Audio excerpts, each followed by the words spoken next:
All right, the Vance family is adjusting to life in the spotlight after J.D. was chosen to be the former President Trump's running mate. And we had the opportunity to go and sit down with his wife, Usha, at their house in Ohio. So here is part one of the Fox and Friends exclusive interview. So, Usha, thank you so much for sitting down with us and letting us come into your beautiful home. Thank you. We're really happy to have you here. Oh, well, great. Thank you. Your life has changed dramatically over the course of the last few weeks. How are you dealing with that? How's your family? Well, I think everyone's doing really well. It's been such an adventure. You know, obviously, this is like nothing we've done before. And everyone's just been really kind since we started this. There have been so many people volunteering to help us understand how to do everything. I can't thank people enough for that. What has been the biggest adjustment? Life has changed a lot. Yeah, the Secret Service is a big change. And I have to say, I mean, they've been amazing. They've really taught us an incredible amount over the last couple weeks about how to live with a security detail and all of that. But that certainly is a change. We have code names now. Our kids had a lot of fun with that. Were they able to select their own? They were, yes. Oh, that's great. When you started dating JD, y'all met in law school. Did you ever think that you would be here today, that this is where your path would take the two of you? Oh, no way. That really wasn't on my mind at the time. You never discussed politics? You know, we talked about the things that we were interested in. We talked about the issues of the day or things like that. But planning a life like this was just not on the horizon. I was planning to become a lawyer and practice. He, at one point, was planning to do the same thing. And then we talked about having a family and about where we'd like to live and how we'd like to spend our time and all of those sorts of things. From before he announced his Senate candidacy through his Senate candidacy, we had a lot of serious conversations because, you know, we do have 3 children, and giving them a stable, normal, happy life and upbringing is something that is the most important thing to us. The weekend before the convention, we saw Donald Trump on stage and he was shot. And then a few days later, he announces JD as his running mate. I'm sure that had to be hard for you. How did you get through that? Yeah, well, I mean, it was obviously terrible, and I'm really grateful that President Trump was all right at the end of it. And of course, he had a Secret Service detail that was really looking out for him and was able to get off the stage and all of that. So, I mean, just seeing that was incredibly shocking, I think, for everyone. From a personal perspective, I guess I try not to worry too much about that. We've been really lucky. The people who are here, they're just amazing. And I don't know how they do what they do, the Secret Service detail. So I just trust in the fact that most people, the vast majority of people out there, would never think of doing anything like that. And there are a lot of people who have our backs. Some political families decide to keep their children out of the press or even off the stage at conventions or at inaugurations. Have you all talked about that? What do you think you'll do with the children? Oh, yeah, we have talked about that. They weren't very visible at the convention. They were off sightseeing in Milwaukee, which they actually really loved. But I think what we're going to do is continue to keep them, let them have their lives as children, which I think they really deserve, and let them spend lots of time with their father. And if that's sometimes seen by other people, great. And if it's other times private, great. But I don't think we expect to make them a real feature of any of this. It was reported that you helped JD with his convention speech, and y'all wrote it in the hotel room, and that he helped you with yours. I actually just wrote mine without his help because I wanted him to hear it for the first time when I got down there to say it to him. Though we do all sorts of stuff like that together. In his case, he worked on it a lot by himself, but I listened to him deliver parts of it, and I gave him my thoughts about where I thought, you know, where I thought he might tweak this or that, or where I thought it was missing something, or where a family story that he might want to convey, he might have forgotten. Maybe you should add that one in, that sort of thing. And that's really fun. I mean, that felt like a really lucky opportunity to get to be a part of that. You did a great job at the convention. Your speech was beautiful. How did you prepare for that? And were you nervous? What was it like to be on national television, thrown into the spotlight in front of tens of thousands of people? Well, I was definitely nervous, but I was mostly nervous when I found out about it because, of course, we didn't know we were going to be there. So there was a moment of nervousness, a little bit of, can I get out of this? I don't know if this is a great idea. And then the morning, actually, of those remarks, of the introduction, I sat down and just started writing what I might like to say. And that really helped. Once I had this opportunity to put on paper the way that I felt about JD and get to say something about him that other people couldn't say, then it all kind of evaporated. And so it was kind of fun at that point to think, I'm going to go say these things and let people know what I think about him and why he's so special. What about the ups and downs of politics? Are you prepared for that? I know you've had a taste of it here as when he was a senator, but this is a huge role. Have you talked to Melania? Have you gotten advice from anyone? I've gotten advice from various friends who found themselves unexpectedly in the spotlight or, honestly just faced crises or other situations that really changed their plans for their lives. We have wonderful friends, many of whom I've known since I was very, very little, and they have just been here for us. And we know what matters to us in our personal lives, in our family lives. And so focusing on that, I think, helps weather all of these ups and downs. What is some of the advice they've given you? Well, one really good piece of advice that someone gave me is just not to read the news that much. And it's not burying your head in the sand or anything like that. It's just, JD's out there, he's talking about all sorts of things, he's thinking all sorts of things, and I just think he deserves to have someone in his life who hears it straight from him and doesn't just hear what other people are saying about him all the time. And so I think that really helps. What about the negative press? How does that affect you? Well, that can be hard, and sometimes I don't see it all, and sometimes I do see it, and I look at it and think, well, this is not the JD I know. This is not accurate. And other times it might spawn discussions or thoughts about what we should do next or how we should live. But I think we've been doing this now for a little while, and I've gotten kind of accustomed to it and grown a bit of a thick skin to it. And so I just try to not let it affect the way that I live. There are a few comments that are out there that I have to ask you about. In 2021, JD said, "We are effectively run by a bunch of childless cat ladies taking aim at government leaders who don't have children." What was your reaction? Well, I mean, I took a moment to look and actually see what he had said and try to understand what the context was and all that, which is something that I really wish people would do a little bit more often. And the reality is, he made a quip in service of making a point that he wanted to make that was substantive, and it had actual meaning. And I just wish sometimes that people would talk about those things and that we would spend a lot less time just sort of going through this three-word phrase or that three-word phrase, because what he was really saying is that it can be really hard to be a parent in this country. And sometimes our policies are designed in a way that make it even harder. And we should be asking ourselves, why is that true? What is it about our leadership and the way that they think about the world that makes it so hard sometimes for parents? And that's the conversation that I really think that we should have. And I understand why he was saying that. What do you say to the women who were offended or were hurt by that?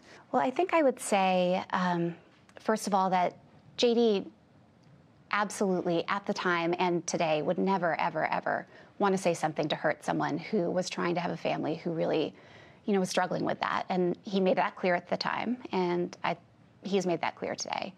And we have lots of friends who have been in that position. It is challenging and never, ever anything that anyone would want to mock or make fun of. And I also understand there are a lot of other reasons why people may choose not to have families, and many of those reasons are very good. I think what I would say is, let's try to look at the real conversation that he's trying to have and engage with it and understand, for those of us who do have families, for the many of us who want to have families and for whom it's really hard, what can we do to make it better? What can we do to make it easier to live in 2024? So, Usha, how hard is it when you read in the newspaper that some of your former friends or friends, maybe still current friends, will say negative things? They don't like your politics now. You have a friend from law school, Sophia Nelson, who attended your wedding, actually, and she's transgender. She's a public defender in Detroit, and she spoke out last week. And she said JD hates the police, that JD had told her that he hates the police and he felt like minorities were being treated unfairly. So will you explain that to us? Does he hate the police? Did he say something like that? Well, I haven't looked very closely at what their email correspondence was, so I don't know exactly what it said. JD certainly does not hate the police. I think that is clear through his career and before. He maybe had a negative interaction once or twice and made a remark like that. I don't know. But since then, and always, as long as I've known him, he's had a great deal of respect for them and everything they do to keep us safe. And yes, it is hard to know that sometimes politics comes in the way of friendships. And I think JD made this clear in his own response. It is hurtful and it is sad. And the only thing that I would say is that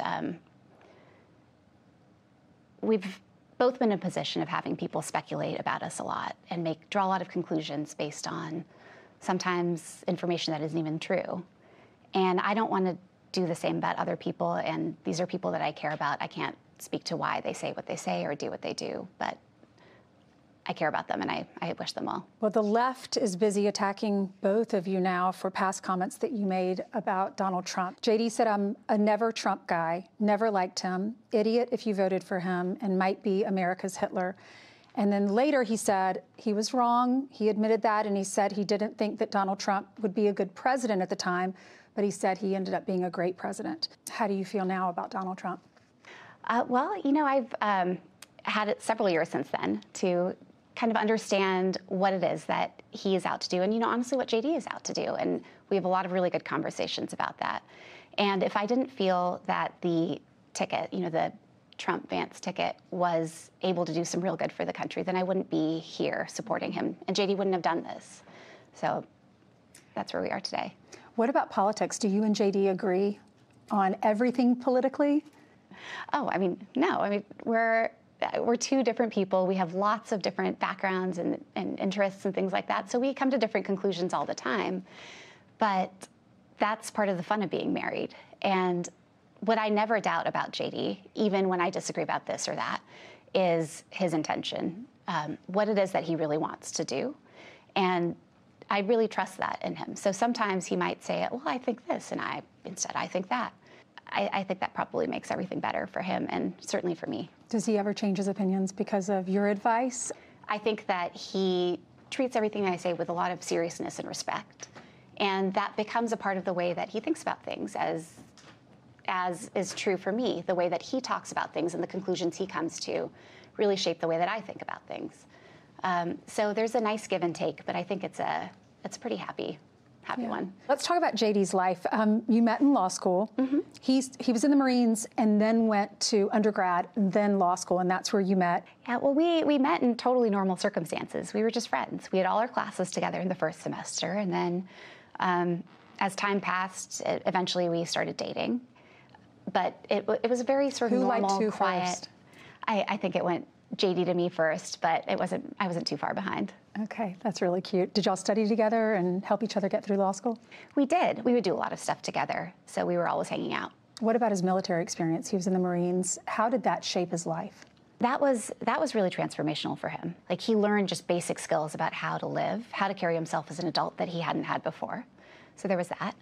And then I think the process of becoming almost a family with people from all around the country, many of whom had just radically different backgrounds from him, that was also really important. And those are some of his best friends today. I know the importance of family in society has been part of his platform. Can you explain that? Why is that important to him? Well, I mean, I think it really comes from this background. It comes from the fact that he knows that he would not be anywhere near where he is today if he hadn't had family members who were looking out for him every step of the way.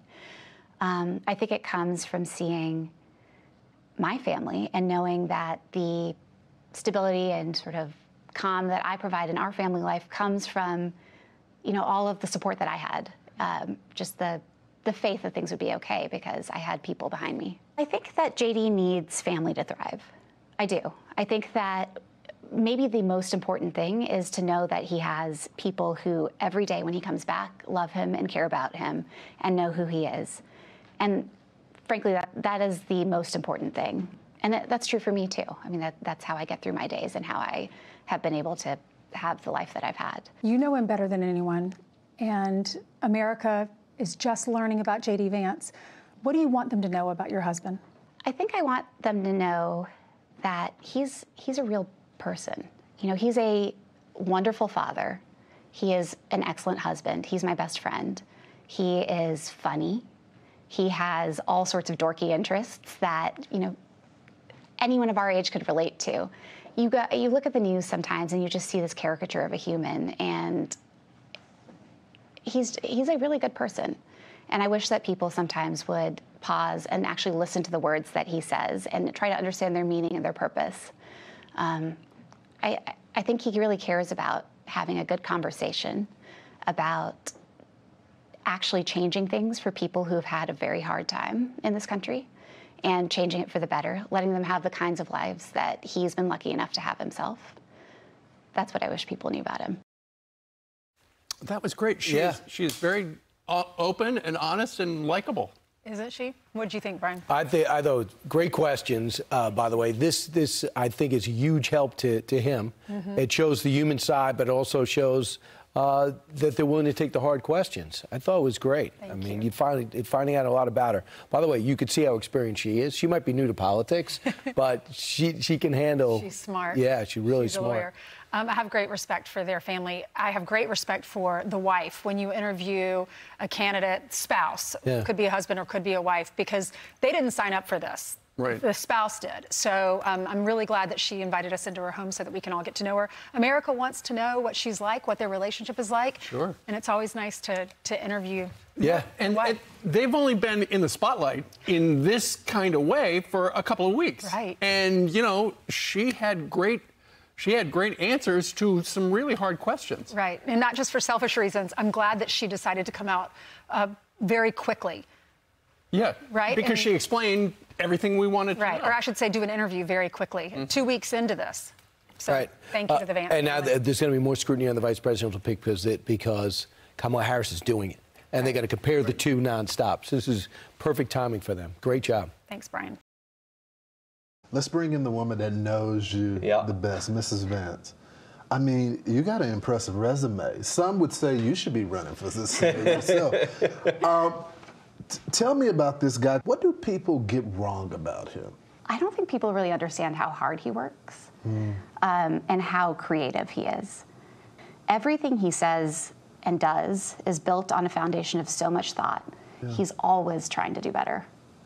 How do you feel about this run? That he could potentially, I mean, he dragged you into the Senate race, and now he wants to be vice president. Are you ready for the scrutiny that comes with potentially being the second lady of the United States?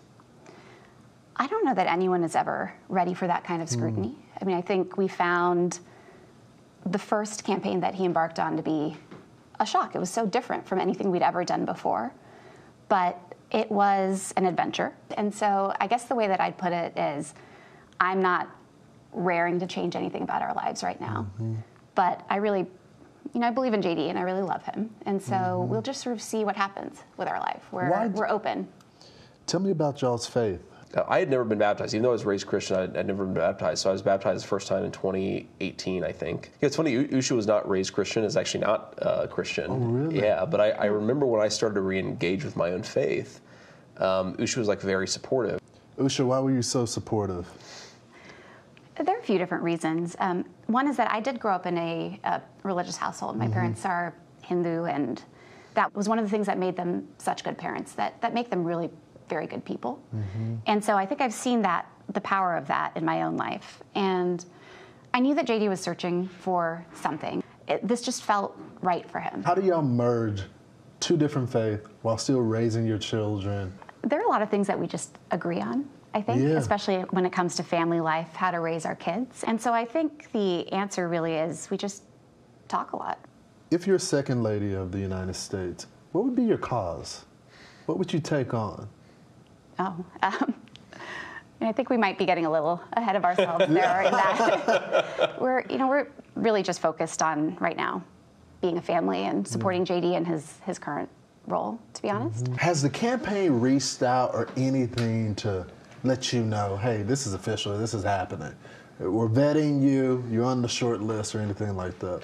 Yeah, I mean, I think they reached out to a lot of people. I'm among them, and that basically said, hey, send us some information. My best guess is they're looking at me and they're looking at a lot of other people too, and they'll ask me if they ask me. And if they don't, that's fine.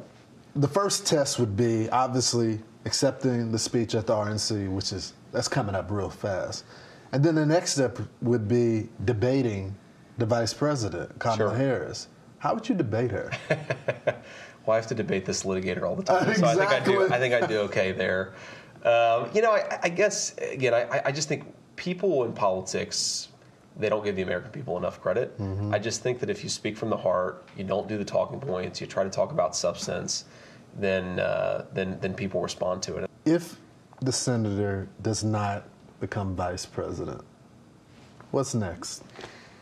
Do y'all just go back to your lives? You know, I'm human, right? And so when you know this thing's a possibility, if it doesn't happen, there's certainly going to be a little bit of disappointment. But I think the bigger thing is it's such a cool thing to get to do the job that I do. And frankly, more importantly than that, I love being a dad. And Usha loves being a mom. And I think we love doing that together. And that's not going to change, whether Trump asks me to be vice president or not. That was a charming interview. Thank you. Right. I found him to be very honest with me and just open. Look what he just said. I mean, I'll be disappointed if I don't get it. If I don't get it. He goes, you know, I'll get over it and I'll continue to do the job. I love being senator, but I think I would be a good vice president based on, and I think when you look at the people that are in the field, he's definitely the most aligned when it comes to the ideology with Donald Trump. You got Doug Burgum, that's more of the business guy. They relate on that. You got Marco Rubio, the foreign policy wonk. You know, you got Tim Scott, who is the personality that everyone loves. But when it comes to just ideology, I think he's most in line. Well, we know Don Jr. wants him. Yep. We know, so I don't know how much influence he has. Yep. I love learning about his faith, meeting his wife. They have 3 children together, met in school. He went to Yale for law school, and then Silicon Valley, lived in San Francisco for a long time. Now he's a senator in Ohio, grew up in Ohio, and his story is incredible. Grew up with nothing. Right, and for him to go so far, amazing. If you enjoy this content, please consider subscribing to my channel to stay up to date with future videos. Thank you for watching.